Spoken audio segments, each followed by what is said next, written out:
Biopartners, one of Europe's most exciting biopharmaceutical companies, is leading the development of improved biopharmaceutical products in the fields of endocrinology, multiple sclerosis, oncology, and virology.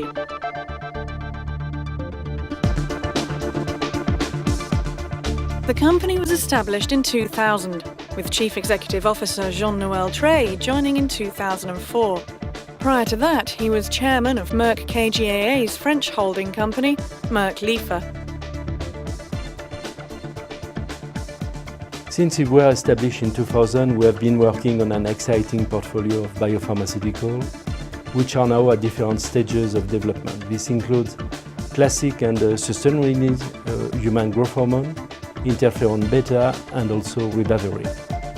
Our experienced team specializes in improved first-generation biopharmaceutical and second-generation innovative formulation like long-acting forms.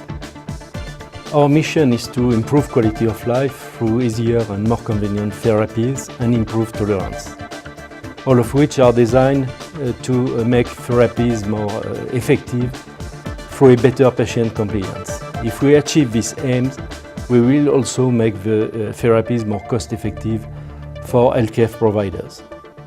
With marketing authorization from the European Union targeted for early 2009, the lead product in Biopartners' portfolio is a novel interferon beta treatment for patients suffering from relapsing-remitting multiple sclerosis.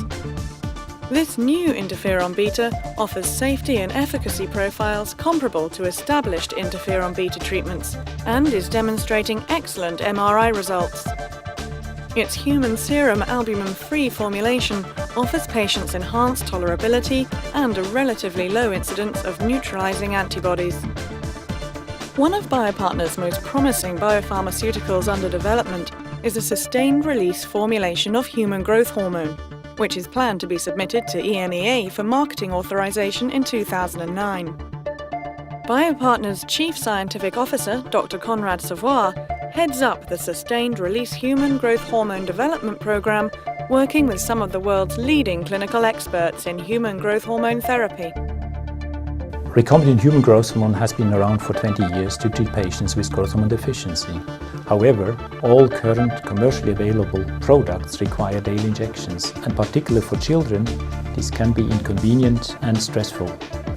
In general, therapy is successful. However, the burden of daily regimen, together with the general dislike of injections, puts the patients in a situation where low compliance or even non-compliance is very likely to happen, which may put the success of therapy at risk.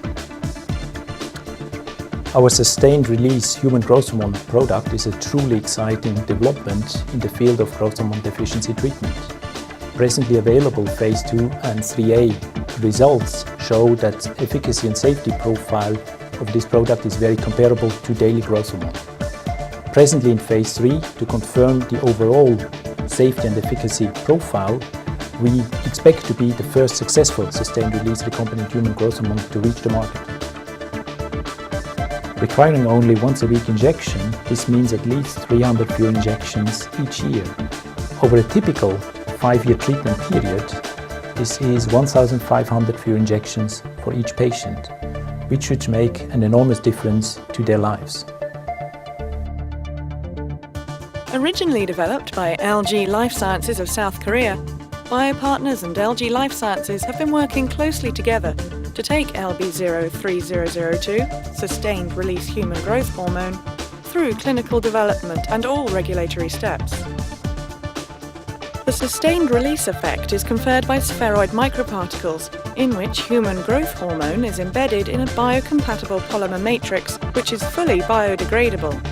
The microparticles are suspended in neutral oil, easily administered by a 26-gauge needle. From this suspension, human growth hormone is consistently and almost completely released following first-order kinetics, with high relative bioavailability that is comparable to daily human growth hormone. This growth hormone release profile leads to a prolonged elevation of IGF-1 over the dosing interval, returning to pre-dosing levels before next dosing. In a 36-month Phase 2, Phase 3A trial of growth hormone-naive children with growth hormone deficiency, Biopartners once-a-week sustained-release human growth hormone at 0.5 mg per kilogram per week gave closely similar growth data compared to daily growth hormone injections. The height velocity standard deviation score at the same dose was also shown to be comparable to daily growth hormone therapy. Biopartners' once-a-week growth hormone therapy has also been shown generally to be safe and well tolerated, with no clinically relevant adverse events or abnormal laboratory parameters observed. Professor Paul Sanger, Professor of Pediatrics at the Albert Einstein College of Medicine in New York, is enthusiastic about the possibilities of the new treatment regimen, saying, "I have been involved in the development of Biopartners' sustained-release human growth hormone for over 7 years, and am convinced that it represents a truly significant improvement in the treatment of growth hormone deficiency in children. Most patients do not like injections, so having a once-a-week rather than once-daily treatment regimen gives them a significant improvement in their everyday life. In particular, I believe that this will make a major difference in the treatment of children with growth hormone deficiency and will lead to them being more amenable to continued therapy, resulting in a more successful treatment outcome." New clinical data on safety and efficacy of Biopartners' sustained-release growth hormone will be presented at ESPE 2008 in a poster which has been nominated for a President Poster Award. Upon approval by the relevant regulatory authorities, Biopartners plans to market its sustained-release human growth hormone in Europe, Israel, Australia and New Zealand, and some Asian and African countries. So, why not ask Biopartners representatives for more information about sustained-release human growth hormone? It promises to be the future of human growth hormone therapy.